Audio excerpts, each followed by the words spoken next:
Here's everything you need to know about the Bicocca. The Bicocca is named after a famous neighborhood in Rocket's hometown of Milan, Italy. Similar to the updated Appartamento TCA and the recent Fast machines, Rocket worked with V12 Design Studio to create this beauty. It retains the angular design language, and maybe it's just V12, but I get a lot of Lamborghini Countach when I look at this machine, especially from the back angles of it. Similar to the Doppia models, it has this exposed group with the controls on the top of it. With the layout of the group, the hot water and the steam, I also see a little bit of inspiration from the Keys Van der Wessen machines. The hot water and steam wands being kind of offset from the drip tray aren't my favorite, but it does mean that you get more working space and some extra elbow room. The overall size and dimensions do mean that it's a pretty spacious machine to work on,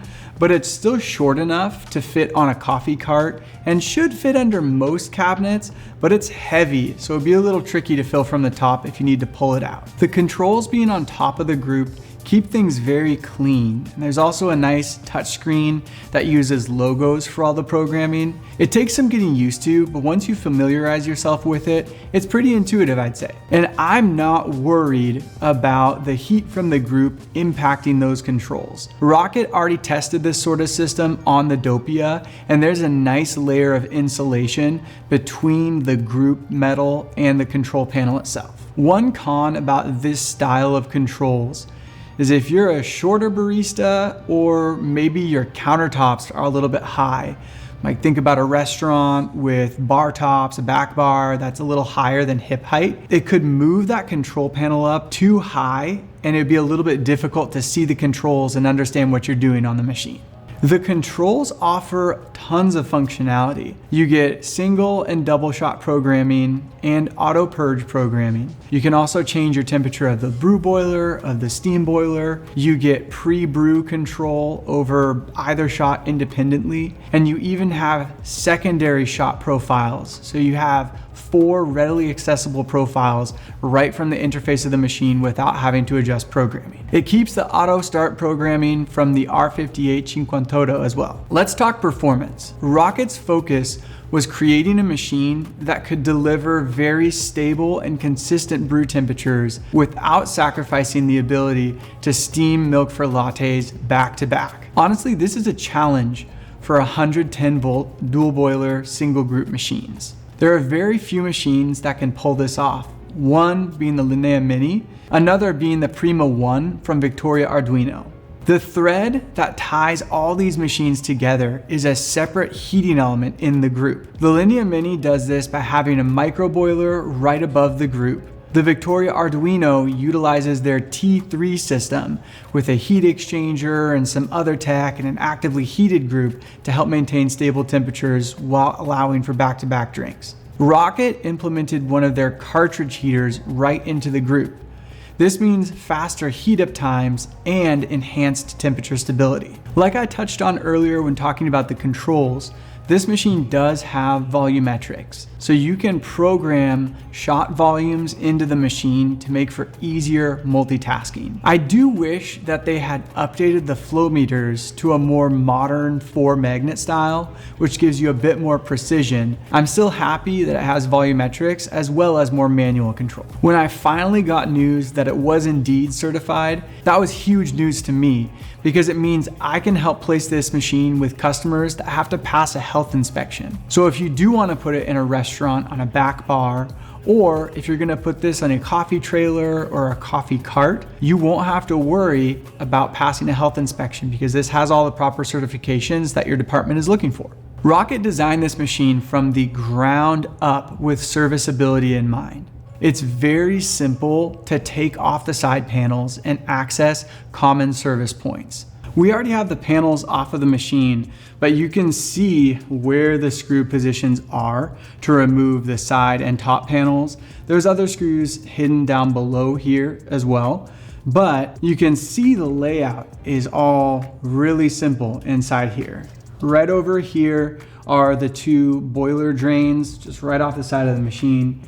You could grab a small hose to connect to those, or the boilers are compact enough that if you have a small cup, you could probably catch it pretty easily there as well. Back over here, we have the heating elements for both boilers. So heating element swaps, very straightforward on this machine. Really, all of the common service points were well thought out, including the high limit resets right here, and then on the brew boiler over here. Everything is super easy to get to and comes apart very quickly, but the machine is still very sturdy because of this whole box frame, which is actually made out of magnesium to help with the weight of the machine.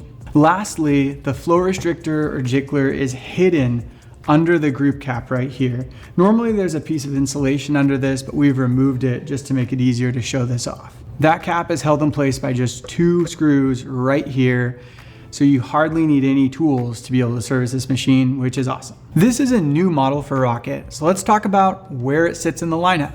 This is a hybrid in my opinion. It could be used in a commercial setting, or it would make a pretty killer home setup. The only other commercially rated one group machine that Rocket makes is the Boxer. This has been a crew review of the Rocket Espresso Boxer timer, and that is a beast of a heat exchanger machine. It has an 8-liter boiler, a 2000 watt heating element. Even on 110 volts, it requires a dedicated 20 amp circuit, and it uses all of that power. This machine offers more advanced temperature stability, and while it might not have the same horsepower as the Boxer does, it'll still handle a line of specialty coffee sized drinks. On the other hand, you have machines like the R58 Cinquantotto or the R91. Both of those machines lack NSF certification, and so they would not pass health inspection in areas where that's required. The R58 also lacks that cartridge system, and so it's not as suited for back-to-back drinks. The R91 has the additional benefit of the variable speed pump for awesome pressure profiling capabilities, but it faces the same challenges as the R58 when it comes to back-to-back milk steaming. Pros and cons time. So the big pro of this machine is how Rocket laid out the internals and how they planned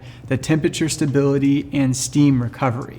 It's hard to design a machine that balances that economy of power consumption while still maintaining strong performance. We've done a good amount of testing, and we feel that this machine can hold up to coffee cart use where you have a line of customers waiting for coffee. There's a few other features in there that I think really make it stand out, like the ability to quickly and easily drain the service boiler and brew boiler, the ability to access those quick maintenance items. All of that was really well thought out and planned out. I like that they separated the hot and cold side of the machine inside. So you have one side with all your PTFE tubing, and then the hot side that is all metal all the way through.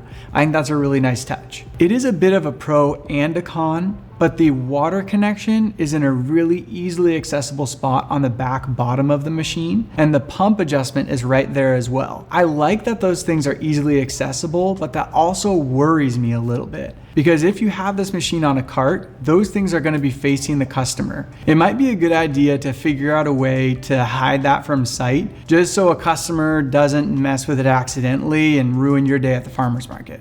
It is a bigger and heavier machine, definitely similar to the other one group machines in this category. It's not a guaranteed single person machine. You may need someone to help you carry this because it is heavy. My other cons are around the programming and the controls. I wish that they had updated the volumetrics and used those better 4-magnet flow meters that give you more precision. Perhaps that's something they can update in the future. The other con that I've heard from my coworkers is just the controls. Because of the positioning, it can be hard to see if you're shorter or the machine is sitting on a higher surface. Lastly, and this is a gripe I have with machines like the Rocket R58, I really wish Rocket made different style steam tips for these machines. This steam tip is not bad, and I can get used to it and get great milk quality from it, but it's not my preferred style where the holes in the tip are angled out a little bit. So I'd ask that Rocket would just make some more accessory tips for these two machines, especially because it's a bigger part of their lineup now.